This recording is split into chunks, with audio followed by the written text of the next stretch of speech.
Hello everybody, this is Eddie with Mobile Homestead Solar Services and Mobile Homesteading. It is a gray, rainy day. We've had a ton of rain, guys. I am very, very thankful.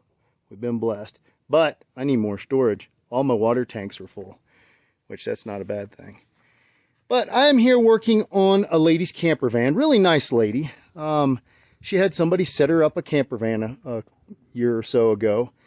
And there is quite a few problems when I come in here. All I'm really supposed to be doing is working on her inverter.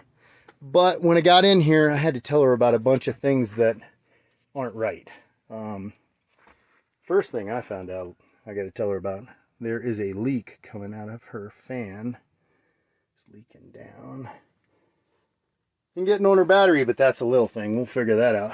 But the propane tank inside the cabin. Okay, you guys that are setting up your own campers, don't do this. This is not meant to be inside. That regulator right back there, and I'll show you a little bit better, will vent if that tank gets too hot. I mean, too much pressure and it gets too hot in here.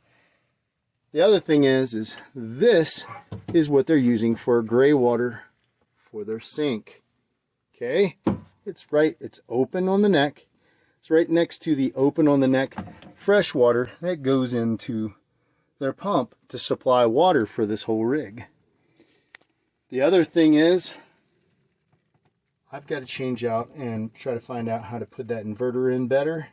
But if you look right there, that is a lead acid battery. It's a valve regulated lead acid battery, kind of like a car battery, but it is it's not good. They will vent inside this space. It's not even in a protective box or anything. Right now the rain's gotten on it from that vent up there.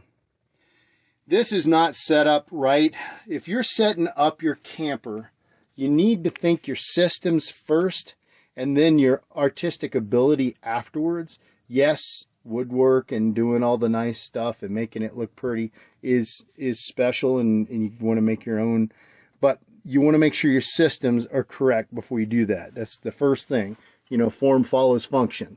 And then they've got another thing. They've got a gas DC AC refrigerator, which is a nice little refrigerator, but it's not vented, so you can't use it on the propane version.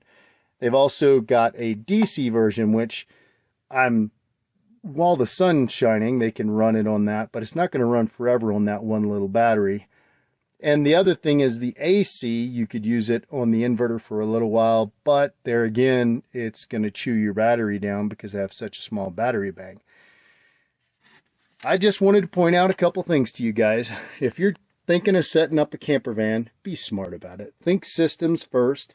After you get done, then you can start putting your artistic ability into it, how you want everything to set up and look. Just wanted to give you guys a shout out. This is Eddie with Mobile Homestead Solar Services saying God bless and happy trails.